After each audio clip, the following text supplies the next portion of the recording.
There's a question I've been sitting with for a while, and I think it's more honest and more uncomfortable than it sounds. When someone asks you who you are, what is the first thing that comes to mind? Not the question at a dinner party. We've all learned to give gracious answers at dinner parties. I mean the real internal answer, the thing that comes up before the social editing happens. For most people, that first thing is what they do. I'm a doctor, I'm a lawyer, I'm in cybersecurity, I run a company, I'm a teacher, I'm a parent, I'm an engineer. We name the function, we name the role, and we mean it as an answer to a question about identity.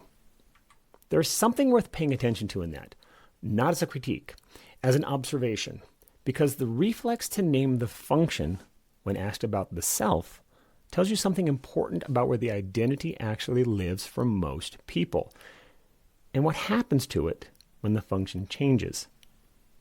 That is what I want to talk about today. So grab your coffee. This one goes somewhere. I'm Jason Elrod, and this is the Drink Coffee, Do Cool Stuff podcast. Let me trace how this works, because I do not think it is a choice, at least not a conscious one. It starts early. You're good at something. Maybe you figured it out young, or maybe it came up later, but at some point, a capability clicked into place and got noticed. People looked at you differently, treated you differently, gave you a kind of regard that felt like recognition. And recognition is one of the most powerful things a person can receive. It's not just pleasant. It's organizing. It tells you where you fit. It tells you what you're for. In a world that can feel pretty ambiguous about both of those things, recognition is almost a relief. So you leaned in. You got better at the thing.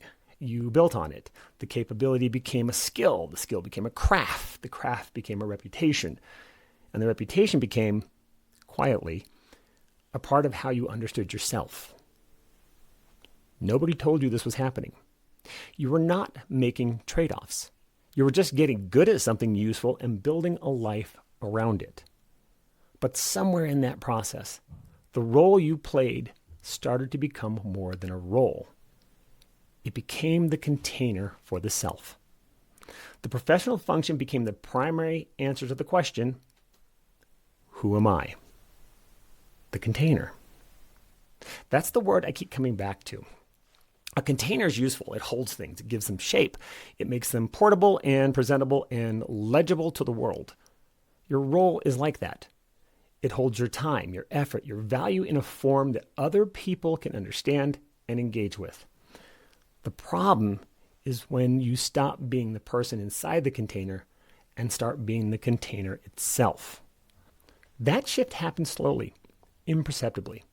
And it usually only becomes visible when something applies pressure to the outside of the container and you feel it as pressure on the self. A performance review that is harder than expected.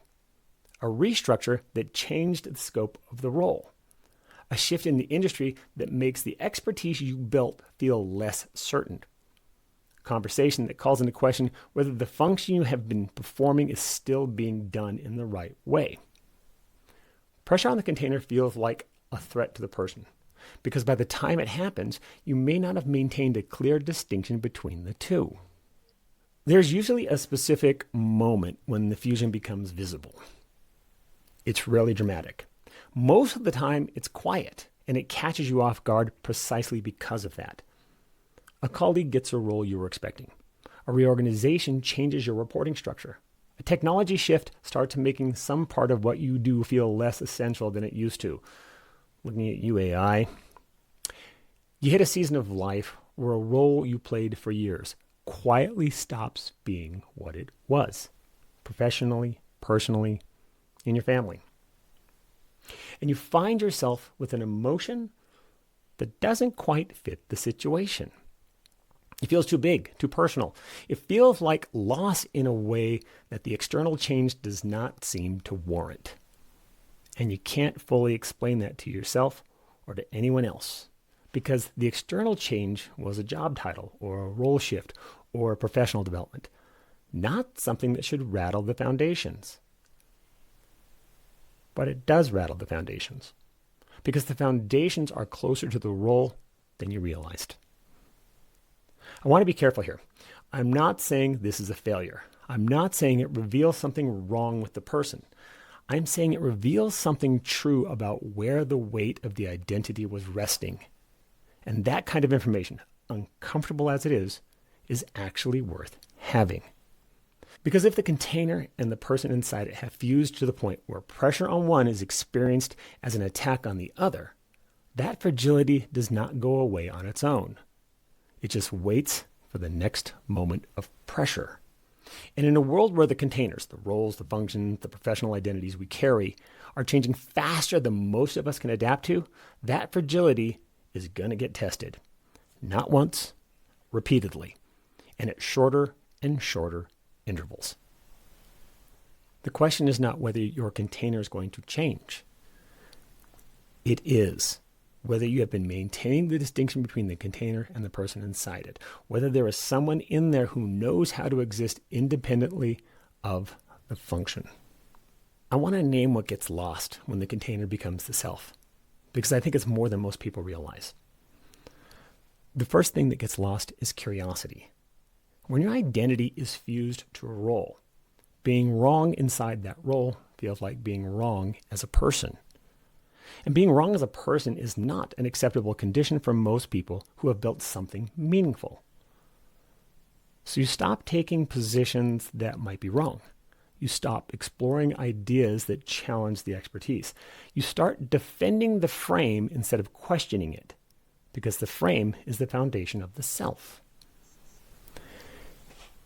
Curiosity requires the willingness to be wrong. But when being wrong in your domain feels like a personal indictment, the curiosity shrinks. You get more rigid as you get more experience, more defended, more certain in exactly the areas where genuine expertise should produce more nuance, not less. The second thing that gets lost is range. When the container is the self stays inside the container. The curiosity you used to apply to the world at large, the interests that had nothing to do with the professional function, the parts of you that existed before the role arrived, those things do not disappear, but they go quiet. They get deprioritized. The container becomes the organizing principle for where time and energy go. I have met people who were, at some point earlier in their lives, genuinely interesting in ways that had nothing to do with their work. They read widely. They made things. They were curious about domains that had no professional utility whatsoever. And then the career accelerated, and the role became the primary container. And 20 years later, they are not sure what they would talk about if they could not talk about work. That is not a small loss. The third thing that gets lost is resilience. Not the performance of resilience, the kind that shows up in difficult situations and high-stakes situations. That often gets stronger as the role deepens. I mean the resilience that comes from knowing you exist outside the function. The settled quality that does not require external validation to hold its shape. The kind of groundedness that lets you take a serious professional hit and still know, without effort, that you are okay. That groundedness requires knowing who you are outside the container. If the container is the self, there is nowhere to stand when the container changes. There is a question underneath all of this that I think is worth asking, even if you're not in a season of transition right now. Who are you when you're not performing the role? Not the version of you that shows up in a meeting or on a call or in a room and the role is active and the function is running. The version of you that exists in the quiet. The one you are when the work is done and the container is temporarily set aside. Who's that person? What do they care about? What do they notice? What would they do with their time and attention if there were no performance requirements attached to it? For some people, the question lands easy. There's someone there, a full person with a life that extends in multiple directions beyond the professional function. For some people, the question is harder. The container is so central that the quiet feels disorienting. There's a restlessness that arrives when the role is not active, a pullback towards the function, because the function is where the self is organized. If the second description is closer to honest, that is not a verdict on your worth.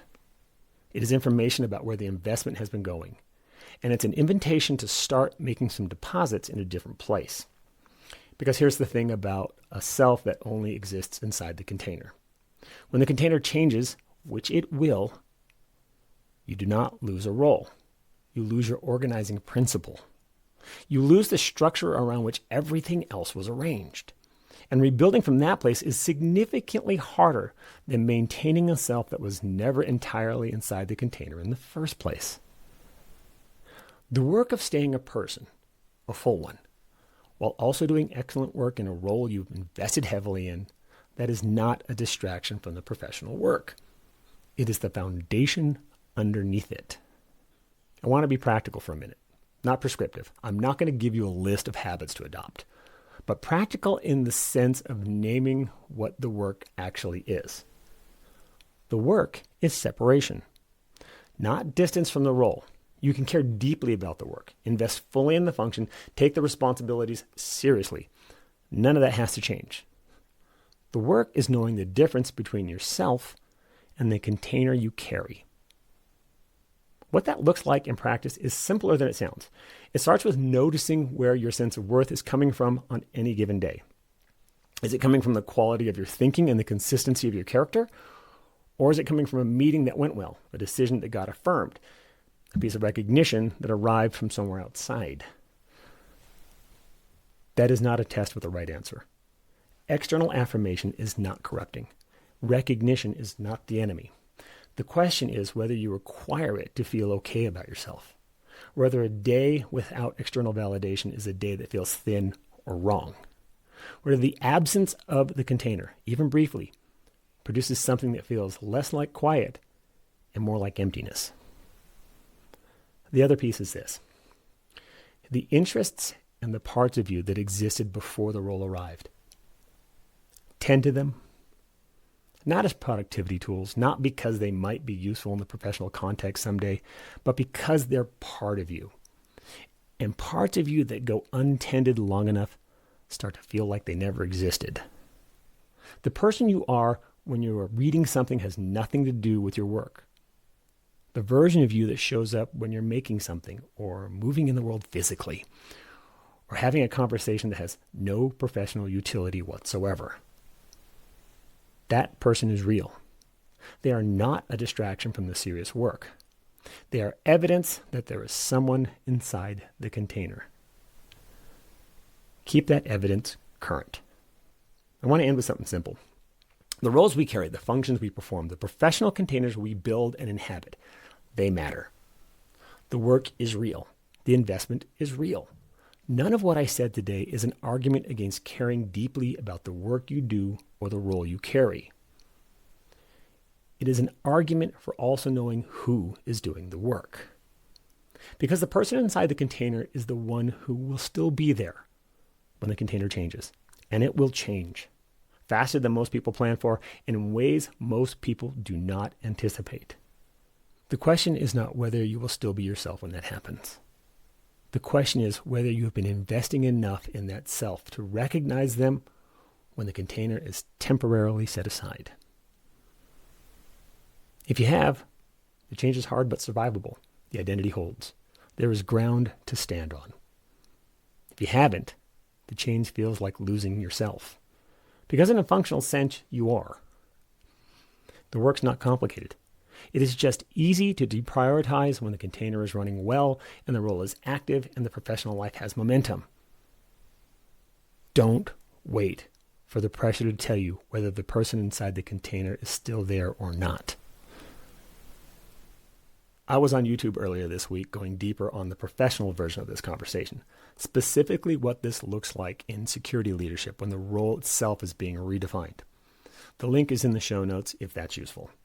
Otherwise, I hope this gave you something worth sitting with. Now go do something that has nothing to do with work today, even if it's just for 20 minutes. Like the podcast says, drink coffee, do cool stuff. We'll talk soon. Thanks for listening. That's it for today's episode of Drink Coffee, Do Cool Stuff. If something landed, hit subscribe, share it with someone who needs it, and keep showing up with purpose. A quick note before you go. Everything we talk about here is for your own reflection and growth. Nothing in this podcast is legal, medical, or mental health advice. I'm not a lawyer, doctor, or therapist. Just someone who's been down a few roads and wants to share what I've learned. Furthermore, everything shared here reflects personal experiences and opinions, not those of any employer or organization. So take what resonates, leave what doesn't, and keep building your version of a life that matters.